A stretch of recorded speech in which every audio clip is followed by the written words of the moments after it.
O programa a seguir é livre para todos os públicos.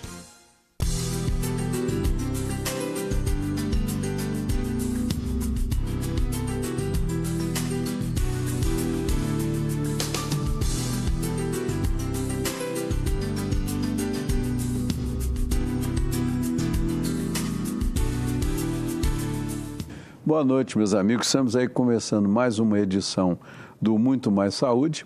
Esse mês de novembro, que foi intitulado do Novembro Azul, por uma razão muito importante, que é a comemoração, vamos dizer assim, da luta que se faz mundialmente contra o câncer de próstata. Um câncer que mata muitos homens no mundo inteiro, não é um privilégio do Brasil, da nossa cidade ou do nosso estado.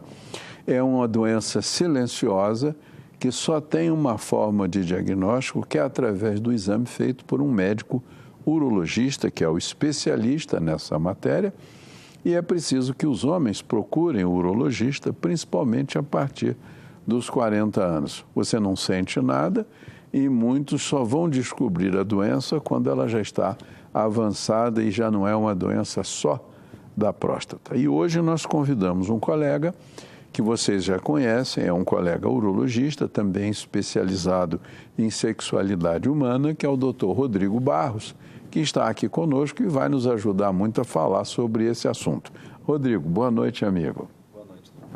É um prazer que você venha aqui. Você já veio algumas vezes, né? E então eu gostaria, Rodrigo, que você falasse um pouquinho sobre esse movimento do Novembro Azul, né? Como a gente fez aí o Outubro Rosa, tudo. Essa luta contra essa doença, fala um pouco sobre ela e a importância da gente celebrar esse Novembro Azul, né? Primeiramente, boa noite, doutor Norberto, boa noite a todos. É sempre um prazer, sou sempre muito bem recebido aqui e poder passar um pouco de informação, né, para a população. Acho que esse é um grande intuito dessa campanha do Novembro Azul, que a gente passe informações para a comunidade, para que os homens procurem, né, o médico, para que a gente possa tentar combater um pouco o câncer de próstata. Como o senhor falou muito bem, é o câncer mais comum no homem, depois do câncer de pele, e é um câncer que, na grande maioria das vezes, é um câncer de crescimento lento, é um câncer que não vai matar o paciente, mas na sua grande maioria das vezes, mas em vários casos ele vai ser letal. E a gente ainda hoje não sabe exatamente qual é o câncer que vai evoluir, né, de uma maneira indolente, né, de uma maneira mais branda, e o câncer que vai evoluir de uma maneira mais agressiva. Então, enquanto a gente não tem essas ferramentas, a gente tem que fazer esse rastreamento, que é o que a Sociedade Brasileira de Urologia recomenda, que todo homem, após os 50 anos, faça o exame da próstata, procure o urologista. E aqueles pacientes que se enquadram no grupo de risco, façam a partir dos 45 anos. Quem são esses pacientes? Pacientes com histórico familiar, né? Histórico do pai, o irmão, um parente de primeiro grau, pacientes da raça negra, né? Uma vez que vários estudos vêm demonstrando que pacientes afrodescendentes, eles possuem também uma chance maior de desenvolver o câncer de próstata, assim como pacientes obesos, em especial os obesos mórbidos, aqueles com IMC maior do que 35. Então, esse é o grupo que a gente tem que chamar atenção e que tem que procurar o urologista. Como você falou, Rodrigo, essa doença, ela praticamente, no início, ou até quase uma fase muito adiantada, ela não sinaliza, não dá nada de sinal, né?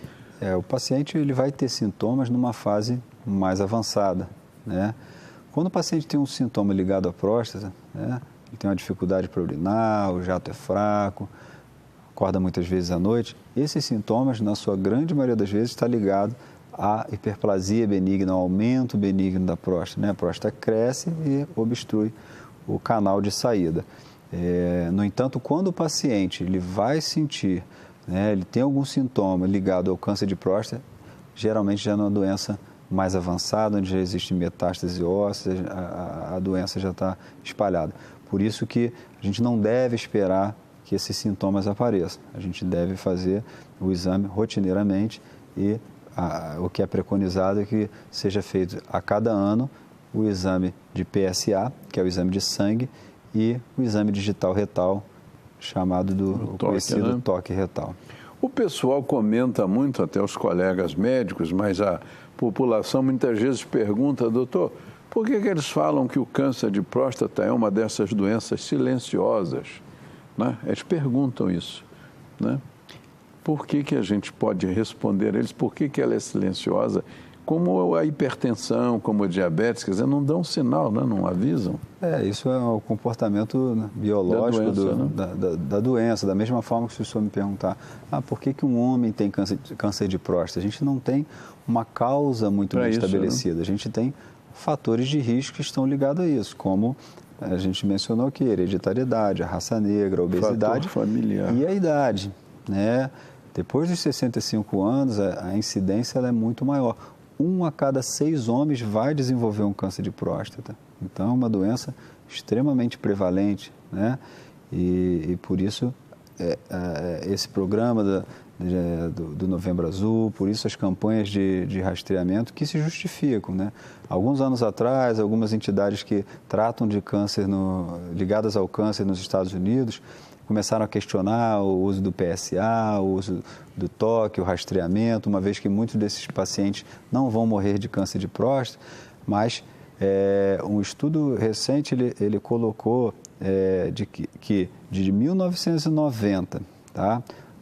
Depois que foi instituídas as campanhas de rastreamento com PSA e toque, as taxas de mortalidade em 1990, comparado com os dias de hoje, elas diminuíram em 50%. Então, estou falando de mortalidade, câncer específica, né? Ligada a pacientes que morreram de câncer de próstata. Então, isso se justifica o rastreamento, se justifica essa campanha que a gente faz aqui, campanha que é feita no Brasil inteiro, se justifica que o paciente vá ao urologista, porque os pacientes deixam de morrer por conta do câncer de próstata. E se a gente ainda levar em consideração que, ao longo desses anos, né, de 1990 para cá, os homens estão vivendo mais também.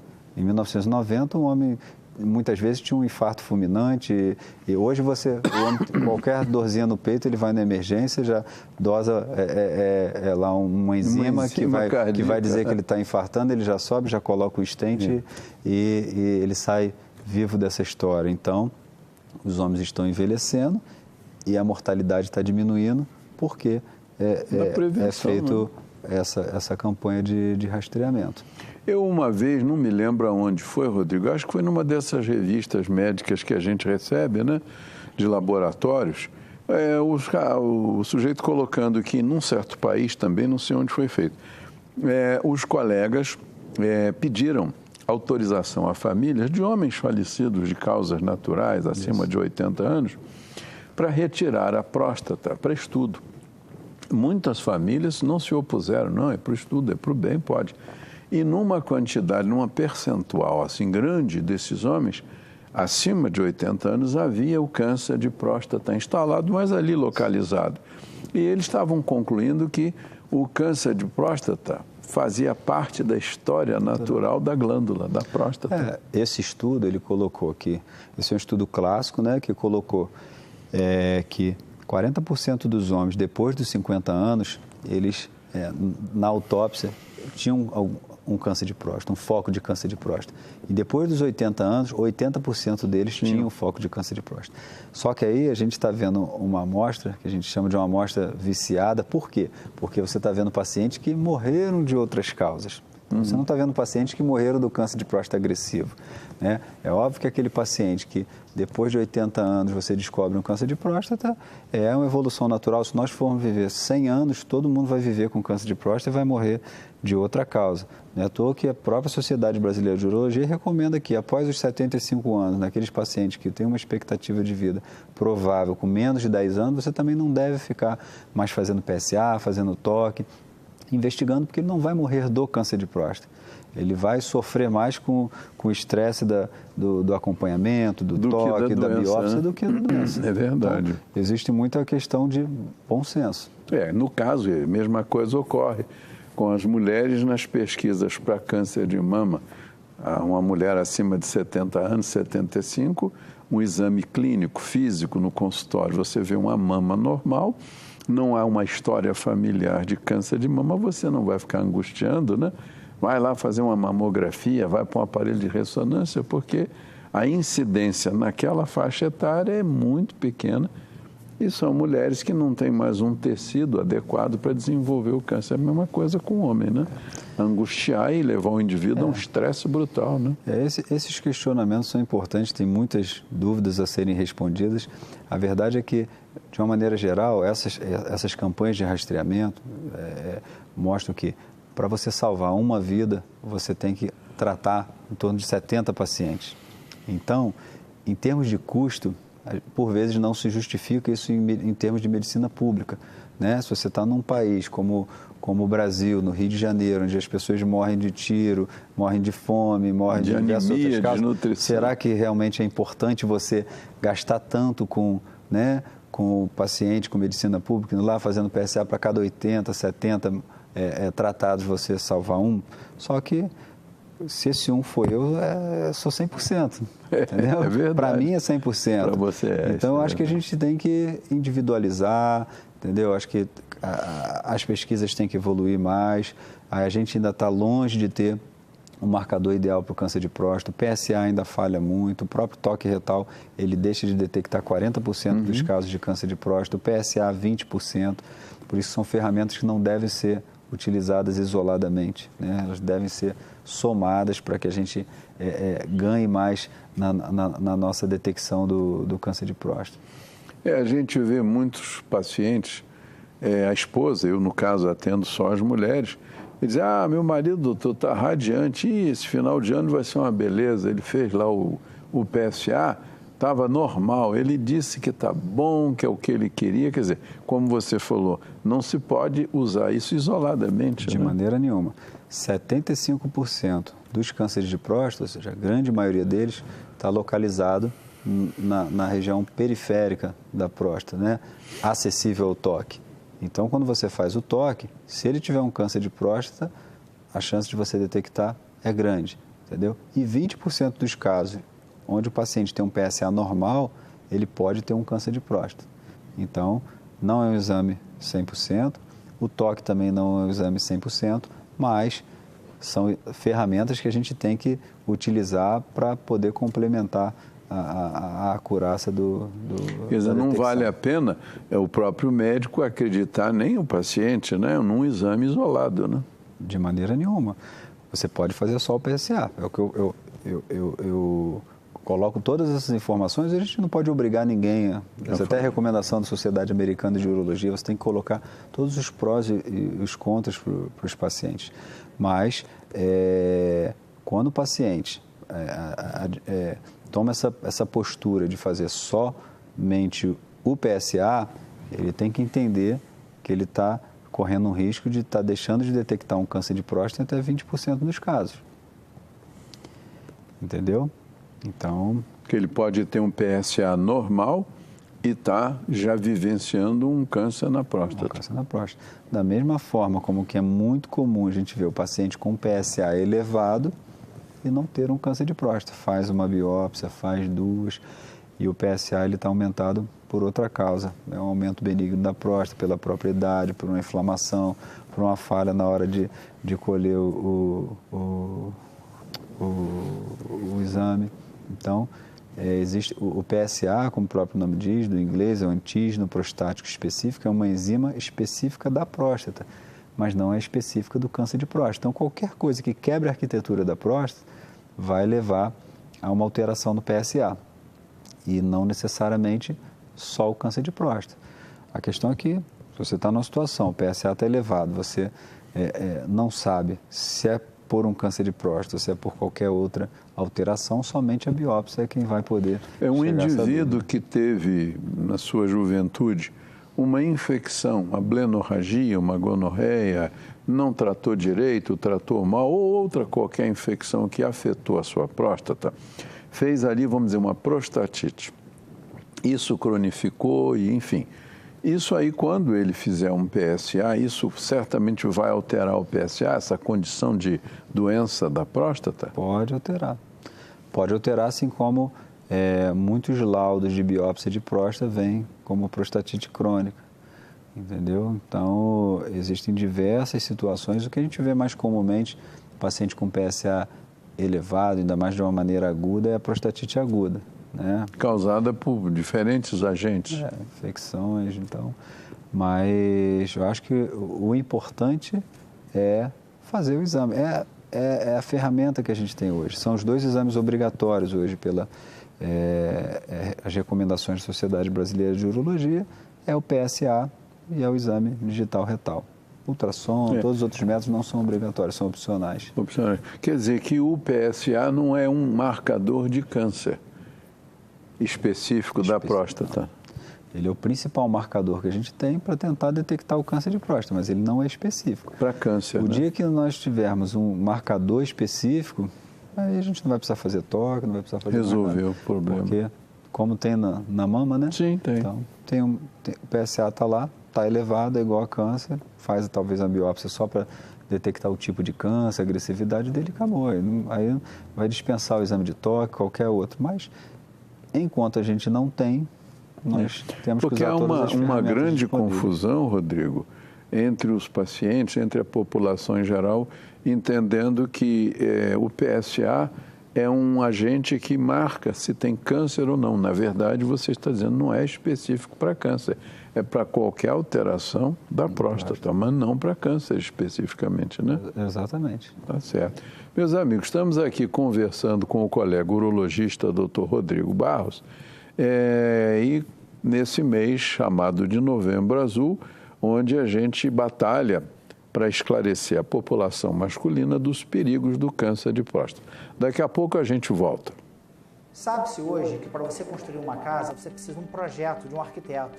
Ele mostrará para você o que você precisa fazer na sua casa. A mesma coisa na odontologia. Nós podemos fazer um projeto em cera e transferi-lo para a boca, de uma forma prática, numa única sessão. E o paciente conseguirá entender, vislumbrar a forma, o sorriso, a cor e como ele ficará ao final.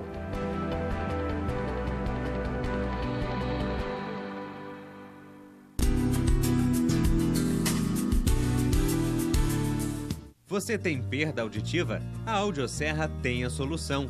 Os melhores e menores aparelhos auditivos do mercado.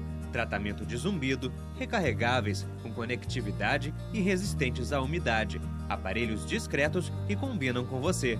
Acompanhamento por fonoaudiólogos especializados. Teste já o melhor aparelho, sem compromisso. Conheça a Audioserra. Inovação, sofisticação e conforto auditivo. Invista na qualidade de vida de quem você ama. A Pousada Outono trata com muito carinho e respeito aqueles que passaram a vida toda cuidando de você. Com uma equipe altamente especializada, oferecem aos idosos atividades terapêuticas e de lazer em um ambiente acolhedor, cercado pela natureza. Pousada Outono, o melhor em hospedagem e cuidados para a terceira idade. Você pode assistir aos programas da TV Zoom na hora que quiser. Pode também acompanhar ao vivo a nossa programação. Baixe grátis o aplicativo TV Zoom no seu celular ou no seu tablet e envie o seu vídeo para o nosso jornalismo. Aplicativo TV Zoom é Nova Friburgo na palma da sua mão. Estamos aí de volta conversando com o colega urologista, Dr. Rodrigo Barros, nesse mês de Novembro Azul, a respeito do câncer de próstata, né? Então, Rodrigo, eu gostaria que você falasse um pouco. Eu estava no intervalo comentando com o Dr. Rodrigo que durante alguns anos passados eu fui responsável por um posto de saúde do município. Eu, às vezes, chegava muito cedo e observava que a frequência era maciçamente feminina. muitas mulheres, e o homem você contava num dedo, ou seja, isso mostrava já e mostra, né, que o homem se cuida muito mal pela criação. O que atrapalha tanto, Rodrigo, o homem procurar o urologista e cuidar, porque as mulheres vão ao ginecologista todo ano, fazem seu exame direitinho, elas cumprem aquilo assim com muita seriedade. Por que o homem é uma pessoa tão fora da realidade? Eu acho que existem algumas questões, né? Primeiro, que não existe uma cultura do homem brasileiro de urologista, né? Você não vê a imagem do pai que vai ao consultório médico, do urologista, e leva seu filho, como as mulheres fazem. Vão. Não é à toa que a Sociedade Brasileira de Urologia lançou esse ano a campanha Vem Pro Uro, que é uma campanha que foi realizada em setembro, que é o mês do adolescente, para tentar estimular os adolescentes a irem ao urologista, né? Eles fizeram pesquisas e viram que pouquíssimos adolescentes iam ao urologista, sendo que nós temos diversas situações que podem ser tratadas e abordadas pelo urologista, como aqueles testículos que não descem, a fimose, questões sexuais, varicocele, HPV, aquelas verrugas, doenças sexualmente transmissíveis, mas eles não vão ao urologista, né? E isso porque é uma coisa cultural. Então, a ideia da sociedade é estimular esses adolescentes para que eles procurem o urologista, para que, quando esses adolescentes se tornem pais, eles estimulem os seus filhos a irem e que a gente consiga transformar o urologista no médico do homem, assim como a ginecologista é médico da mulher, né? E sendo assim, o homem vai passar a procurar mais assistência médica. Então, isso é uma questão cultural. A outra questão é o medo. Os homens morrem de medo do toque. Acho que vai ser um exame muito doloroso, vai causar algum tipo de problema, mas o toque é um exame rápido, é um exame que leva em torno de 15 segundos, e a maioria dos pacientes, tá, quando faz o exame, a reação é de que acabou, mas foi só isso, não tem mais? Então, ele não só passa a fazer os outros exames com tranquilidade, como estimular os colegas para que façam. Então, o grande problema é no primeiro exame por medo. E a terceira questão é o preconceito, né? O homem brasileiro tem essa questão, né, latina do machismo e preconceituosa, e isso não é uma questão só de pessoas com nível socioeconômico e cultural baixo. Tem pessoas extremamente intelectualizadas que também se recusam a fazer exame de toque. Tenho vários colegas médicos, urologistas, inclusive, que tratam câncer e que fazem só o exame de PSA, por uma questão preconceituosa, que é uma coisa que tem que ser mudada. Né? A mulher não tem isso. Não é à toa que a mulher vive 7 anos, em média, mais do que o homem. Verdade. Porque ela vai no ginecologista, ele vai pedir um exame de colesterol, dali ela já vai para um cardiologista, a pressão está alta, essa coisa toda. Às vezes está diabética sem saber. E, de uma maneira geral, quando ela vai ao ginecologista para fazer o exame ginecológico dela, ele já está dando uma atenção, né, da saúde de uma maneira mais global, que vai estar sendo evitado outros tipos de doença. E aí, uma pergunta que os clínicos fazem, muitos pacientes fazem, é se existe uma maneira de se prevenir o câncer de próstata, né? Então, muitos estudos foram feitos com o selênio, com o licopeno, que é derivado do tomate, e a comunidade médico-urológica prescreveu muito isso, e depois isso tudo caiu por terra. E hoje o que a gente pode recomendar, né, é que os pacientes tenham uma vida saudável, né, para que evite a obesidade, e para todo tipo de câncer, né, é importante que você evite sedentarismo, tenha uma alimentação saudável, pobre em gordura.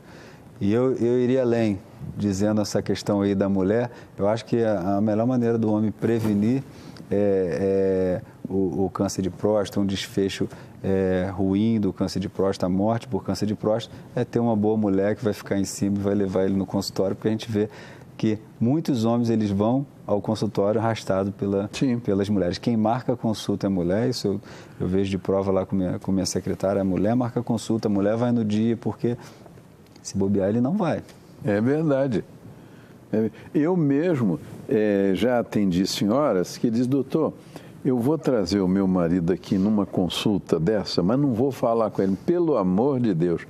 O senhor comenta esse negócio da próstata, que é uma coisa simples, que tem um conhecido seu, porque eu estou desesperado, ele levanta toda hora de noite para urinar, demora, deita, levanta, mas eu falo com ele, ele é turrão, essas coisas, né? O homem tem aquela cultura de deixa a vida me levar, vai empurrando com a barriga, quando não tem mais jeito, aí ele corre para o hospital. Mas a gente está falando de situações que são evitáveis, né? A ida de um paciente com uma retenção urinária, porque ele já está de longa data com dificuldade para urinar, isso é extremamente prevenível, né? Mas se você for ver o perfil do paciente, exatamente são esses pacientes que assistência médica, procurar um médico. Para eles é o fim, né? E eles têm medo também, às vezes não procuram um médico por medo de descobrir alguma coisa. Isso aqui é terrível, né? Então, sendo que é o que eu costumo falar para meus pacientes. 1 a cada 6 homens vai ter um câncer de próstata. Se eu tiver que ter um câncer de próstata, eu vou ter um câncer de próstata. Não há nada no mundo que vai fazer eu evitar de ter o câncer de próstata, né? Assim como o senhor. Não. O que a gente pode fazer é, seguindo esse protocolo, seguindo esse rastreamento, procurando o urologista anualmente, fazendo toque PSA, descobrir o câncer de próstata numa fase inicial, onde em 90% dos casos você cura. Agora, quando você deixa passar, espera apresentar um sintoma ou alguma outra coisa, essa chance de cura ela vai diminuir bastante. Muito, né? A gente costuma dizer para as mulheres que às vezes tem algumas poucas mulheres que reclamam que o exame preventivo ginecológico é um pouco constrangedor e tal. E a gente sempre encontra uma brincadeira para quebrar aquela tensão. Mas uma das coisas que eu falo, eu digo, olha, minha filha, um dos exames mais simples e rápidos e que mais vidas salvas é esse que você vai fazer. Quantos exames você faz e vê uma lesão no colo, faz uma biópsia e está instalando-se ali um câncer que com uma pequena cirurgia, quase que uma cirurgia local, vamos dizer assim, tira dali aquela lesão e salva uma vida. Né? Então, da mesma forma, ocorre com o homem, né? Quantos homens, né? A verdade, não existe justificativa. Para não fazer. O homem vai ter várias desculpas. Eu não tenho tempo, eu não tenho dinheiro, eu não posso, eu estou com uma hemorroida. Todas as desculpas. Eu não venho preparado, né? O cara vem direto do trabalho. Então, assim, eu acho que é uma maneira de fugir, né, da realidade de fazer o exame, né? Eu acredito, como você falou, Rodrigo, que essas gerações que estão chegando aí, com esses homens já com muito menos preconceito, né?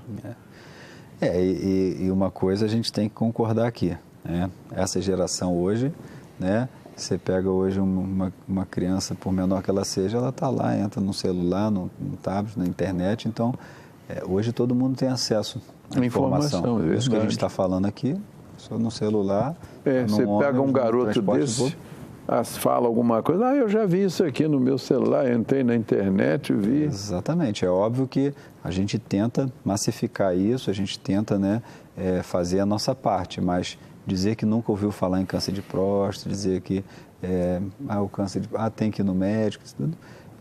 Hoje eu fui a um hospital aqui em Friburgo, está lá, você entra, está no elevador, um papel grande, Novembro Azul, aí você vai na rua, Novembro Azul, aí passei no trânsito na avenida, está lá propaganda de LED, Novembro Azul. Então não é possível que ninguém você não veja, né? O que é esse Novembro Azul? O que é isso? Né? Ninguém saiba. Então eu acho que a gente está sempre batendo na tecla, mas não é por falta de informação. Nós aqui, por exemplo, estamos falando disso. Eu falei algumas vezes na rádio, você falou no programa lá do Pedro, né, que você ajuda lá, e os jornais põem anúncios, o jornal A Voz da Serra põe, Você entra aí no YouTube ou nos sites, tem sempre uma informação. E como você falou, na rua, nos hospitais, nas farmácias. Isso. Tem drogarias que colocaram Novembro Azul, previna o câncer de próstata. No início tudo é fácil de curar, né, com a cirurgia pequena, às vezes até minimamente cirúrgica, né? Mas isso aí eu acho que é o tempo que vai levar as pessoas a terem essa consciência, né?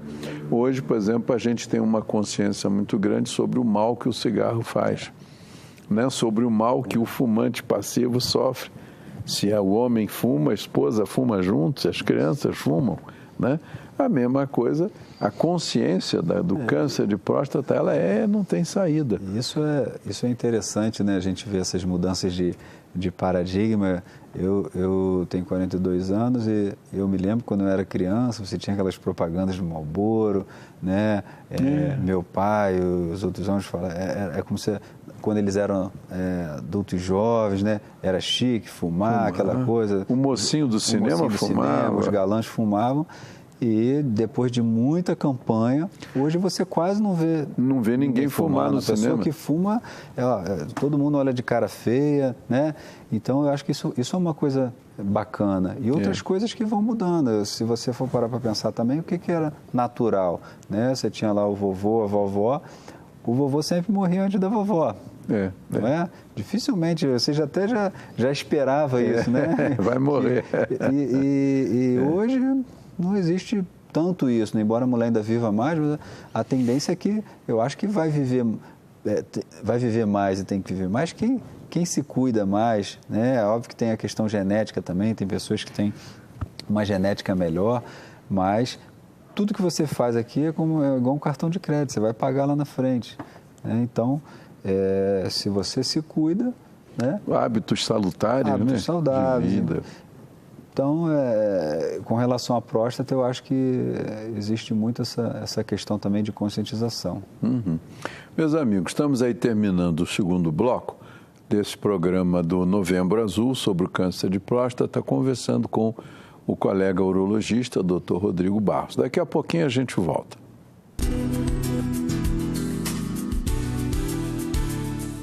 Invista na qualidade de vida de quem você ama. A Pousada Outono trata com muito carinho e respeito aqueles que passaram a vida toda cuidando de você. Com uma equipe altamente especializada, oferecem aos idosos atividades terapêuticas e de lazer em um ambiente acolhedor, cercado pela natureza. Pousada Outono, o melhor em hospedagem e cuidados para a terceira idade. Você pode assistir aos programas da TV Zoom na hora que quiser. Pode também acompanhar ao vivo a nossa programação.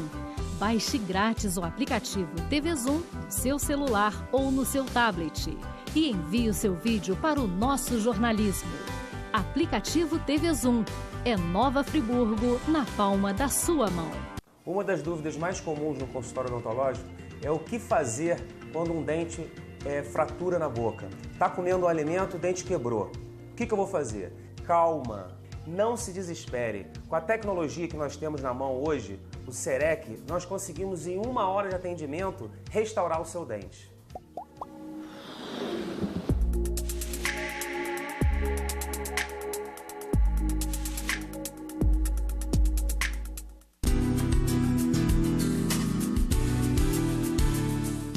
Estamos aí de volta, meus amigos, para o terceiro e último bloco do Muito Mais Saúde e vamos terminar esse programa falando algumas coisas, o que se pode fazer quando se tem o diagnóstico do câncer de próstata. Eu vou pedir ao Dr. Rodrigo para fazer um passo a passo da suspeita de primeiro, né? O indivíduo vai ao consultório e ele tem uma suspeita. E o que ele vai fazer? E no final, qual é a conduta, né, Rodrigo? Isso é bom para as pessoas saberem, né? Colocando de uma maneira bastante prática, né? O paciente, a situação mais comum, o paciente procura um urologista, ele não tem sintoma algum, o que é o mais comum. Ele faz um exame de PSA, esse exame vem alterado, né, que é o exame de sangue, e você faz o toque, às vezes durante o toque você vai detectar alguma coisa, por vezes não, ou seja, você vai ter um motivo, ou o exame de toque alterado, ou o PSA alterado, que vai te levar a fazer uma biópsia. e durante a biópsia é diagnosticado um câncer de próstata. Então, uma vez diagnosticado esse câncer de próstata, você tem que estadiar esse câncer de próstata, ou seja, ver através de dados da patologia da biópsia se esse câncer é um câncer agressivo, se esse câncer ele tem um comportamento mais benigno, e se esse câncer merece que você vasculhe o organismo dele todo à procura de metástases ou não. Tá? Então, quando o paciente faz uma biópsia e dá um câncer de próstata, ele não está condenado a ter um câncer, vai ter que operar ou vai morrer. Hoje, inclusive, uma das condutas no câncer de próstata de muito baixo risco é o que a gente chama de vigilância ativa. O que é isso? Você acompanha esse paciente, tá? E não trata, a princípio, não faz nenhum tipo de tratamento. E durante esse acompanhamento você vai fazer toque, você vai repetir biópsia, você vai fazer ressonância. E se ele persistir com todos os dados, né, com esses exames, de que a doença dele não tem nenhum grau de agressividade, você vai acompanhar. Se por algum motivo esse paciente sair do protocolo, ou seja, o PSA dobrou, ou repetiu uma biópsia, mostrou que ele já não é tão indolente assim, ele já é um tumor mais agressivo, qualquer coisa do tipo, você vai tratá-lo. Mas vai tratar ele num momento em que ainda ele tem 90% de chance de cura. Então, são pacientes que têm muito selecionados no protocolo específico, mas isso é uma tendência, isso é uma realidade, na verdade, hoje, que a gente faz, inclusive, em qualquer lugar, até aqui em Friburgo você pode fazer, desde que esse paciente tenha um perfil que se enquadre e uma pessoa que vai voltar ao médico responsável, né? Até porque, doutor Norberto, essa a observação vigilante, ou vigilância ativa, a grande causa dos pacientes que saem do protocolo e que necessitam ser tratados é por ansiedade do paciente. Né? Então, tem paciente que também não tem perfil de achar que está convivendo com um câncer. Né? O que acontece? Se a gente for comparar, né, colocar ali numa jaula, né, uma tartaruga, né, colocar um pássaro e colocar um lince, né? A gente compara isso com o câncer de próstata, tá? Você vai ter aquele câncer de próstata que vai ser uma tartaruga, você vai viver 30 anos com ele, não vai ter nada. Você vai ter um pássaro que em alguns anos ele vai te dar um problema, ele vai escapulir e vai voar da gaiola. E você tem um lince que ele vai escapar das suas mãos de qualquer maneira e vai evoluir mal. O problema é que a gente hoje ainda não tem muito ferramentas que vão dizer para a gente com certeza qual câncer vai ser a tartaruga, qual câncer vai ser o pássaro, qual câncer vai ser o lince. A gente tem ferramentas, dados de biópsia, de PSA, de exame clínico, de exames complementares, que dão indícios para a gente de que esse câncer pode ser uma tartaruga ou não, mas é um paciente que tem que acompanhar muito de perto, né? Você acredita que, no caso assim, colocando-se na condição do paciente, isso criaria na pessoa uma angústia? Eu estou com isso aqui dentro, meu Deus, eu quero tirar tudo. Ontem mesmo eu atendi um paciente no consultório que ele tem um transtorno de ansiedade. Quer tirar tudo, acaba com então, isso. É um paciente que já não tem perfil, né? E a outra opção de tratamento seria a cirurgia. A outra opção, a radioterapia. Hoje a braquiterapia, que seria implante de sementes radioativas, vem cada vez menos sendo utilizado. Nos Estados Unidos você tem outras técnicas, né, como o HIFU, mas hoje no Brasil, numa maneira mais realista, né, mesmo nos grandes centros, basicamente você ou opera ou faz a radioterapia, ou começa um tratamento, se ele for mais agressivo, com uma cirurgia, que você vai ter que complementar futuramente com uma radioterapia, ou em casos selecionados você hoje pode até às vezes não operar. Então, eu tenho esse bate-papo sempre com meus pacientes e cada caso é um caso. Então, as pessoas têm o hábito de colocar no pacote, fulano teve um câncer de próstata, morreu, né? Teve outro que operou e ficou bem, está potente, está continente, e outro operou com fulano de tal, está incontinente, mas são situações diferentes, cada um diferentes, é cada um, né? Esses dias eu ajudei um colega numa cirurgia radical da próstata, um caso extremamente difícil, uma próstata muito volumosa, um paciente mais idoso. Com certeza, esse colega é um excelente cirurgião, fez uma ótima cirurgia, mas o desfecho não vai ser o mesmo, embora seja a mesma doença, a mesma cirurgia, num paciente mais jovem, que tem uma doença mais localizada. Então, o tratamento ele sempre vai ser melhor quando você descobre numa fase inicial. E quanto mais inicial, maior a possibilidade de você oferecer para ele opções de tratamento. E tratamento menos agressivo, né? Menos agressivo. Você pega um câncer ali pequenininho na fase inicial, tudo que você oferecer para ele vai dar certo. Você tem que ver o que é melhor para aquele paciente, né? Você comentou uma coisa interessante que muita gente se pergunta, a colocação das sementes radioativas na próstata. Ela hoje, você disse, não está sendo tão bem vista ou bem utilizada. Por que razão? Eu acho que você tem, as indicações são limitadas, né? O paciente tem que ter uma próstata pequena, né? O paciente tem que ter uma expectativa de vida de mais de 10 anos, o PSA não pode ser uma doença mais agressiva. Então, isso limita muito, né? Não tem muitas pessoas que investiram nisso, embora seja uma técnica minimamente invasiva. E, por outro lado, a radioterapia, que não é nada invasivo, evoluiu muito. Antigamente, a radioterapia abrangia uma área além da próstata, causava queimaduras de bexiga, de reto, de Pegava tudo. todas, você fazia uma radioterapia ali na pelve, né? Pegava Era uma tudo. radioterapia pélvica, onde você tentava planejar através de radiografia ali onde estava a próstata, mas você acabava pegando todas as estruturas ao redor e o paciente tinha sangramento para urinar, sangramento retal, diarreia crônica, uma série de coisas. Hoje você tem uma radioterapia conformacional, de intensidade bem modulada, focada, que você faz programas no computador de tomografia, de ressonância, de exames de imagem, que você consegue modular a intensidade da radiação e a direção do foco. Só né? ali. Então, hoje, as complicações com essas máquinas novas são mínimas, e os resultados são próximos da cirurgia. Acho que a cirurgia tem duas grandes vantagens que a radioterapia não tem, né? Uma é o fato de você remover a peça e ter a certeza de que tipo de câncer você está tratando, porque quando você faz uma biópsia, deu um câncer de próstata, e você faz a radioterapia, a gente sabe que quando você faz a cirurgia e tira o câncer de próstata, e o patologista vai lá, estuda, corta a próstata toda, a tendência é que sempre você tenha focos mais agressivos um pouco do que aquela biópsiazinha ali. Então, por vezes você pode estar o que a gente chama de subestadiando um tumor um pouco mais agressivo. Vamos dizer assim, você biopsiou uma área da próstata que está com uma lesão assim mais fragilizada, menos agressiva. Isso. E que vai te dar uma impressão errada. Errado. E, na verdade, você tem um tumor um pouco mais agressivo, porque você tem outras áreas ali mais agressivas que a biópsia não pegou.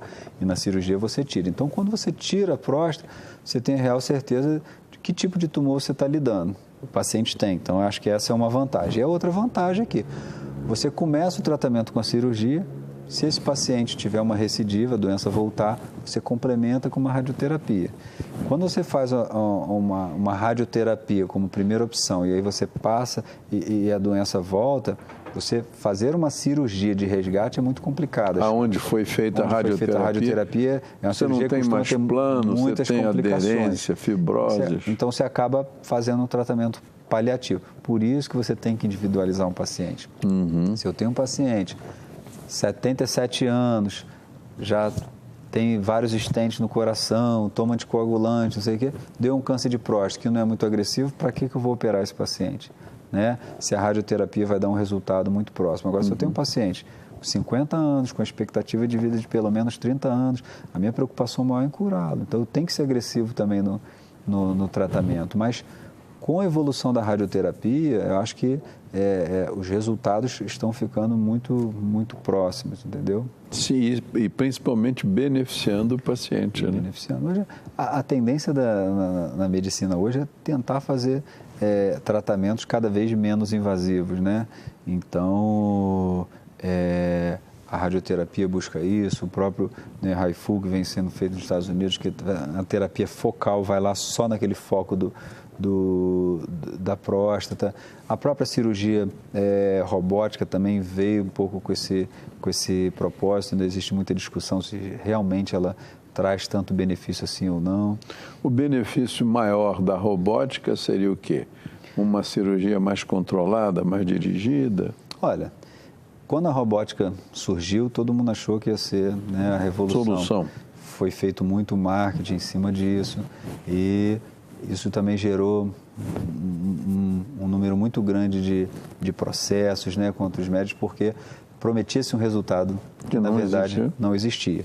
E isso, por trás disso, a venda das máquinas, o fabricante devia ter lucros enormes, né? Sem dúvida.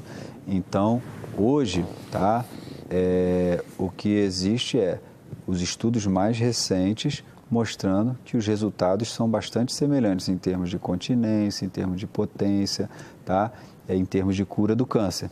Cirurgia robótica e cirurgia aberta. Muito parecidas. Muito parecidos. O que muda é a experiência do cirurgião. Então, não adianta você pegar um cirurgião robótico que está começando, que ele tem 20 casos em cirurgia robótica, que o resultado não vai ser o mesmo do que um cirurgião que faz cirurgia aberta e que já tem mais de 100 casos. E, então, o ideal é que você procure o cirurgião e não vá induzido pela técnica. Mas a robótica, eu acho que ela veio para ficar, a tendência é difundir, até porque quem indica cirurgia robótica é o próprio paciente. O paciente, ele se encanta por tudo que é nova tecnologia, né? O que é high-tech, ele quer. Então, os próprios pacientes são seduzidos pela robótica, eles querem a robótica porque eles acreditam que o resultado é melhor. Mas se a gente for ver em nível de evidência, tá? Os resultados são semelhantes. O que ele tem em termos de ganho é uma recuperação, né, um pouco mais rápida, um tempo menor de sonda. Mas o mais importante, você falar hoje, se você tivesse um câncer de próstata e resolvesse operar, eu primeiro ia procurar qual cirurgião que ia me operar. Depois ele ia escolher a técnica que ele ia fazer. Aí era por conta dele, né? Meus amigos, nós estamos aí terminando esse programa muito bonito, por sinal, com boas explicações do nosso colega Dr. Rodrigo Barros, urologista, a respeito do tratamento, né? E fica, então, essa prestação de serviços aqui da TV Zoom, do Dr. Rodrigo, que depois de um dia que trabalhou aí o dia todo, ainda teve essa boa vontade de vir aqui nos ajudar a passar para vocês todas essas informações. Rodrigo, agradeço muito a sua vinda aqui, espero que agora você vá descansar um pouco, né? Peço que você se despeça aí da turma para a gente, então, terminar. Bom, é um prazer, né, estar aqui mais uma vez.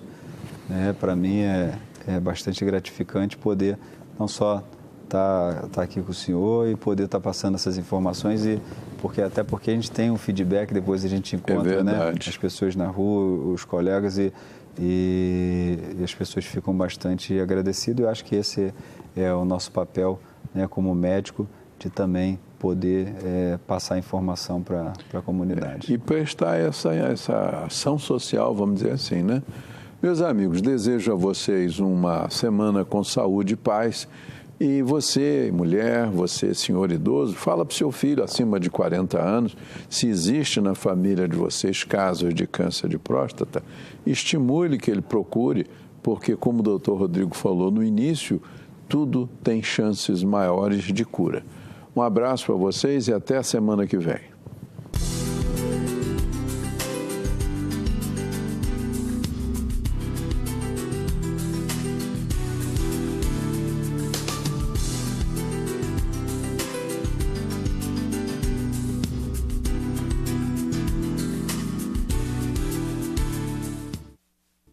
Este e outros programas você assiste no aplicativo TV Zoom.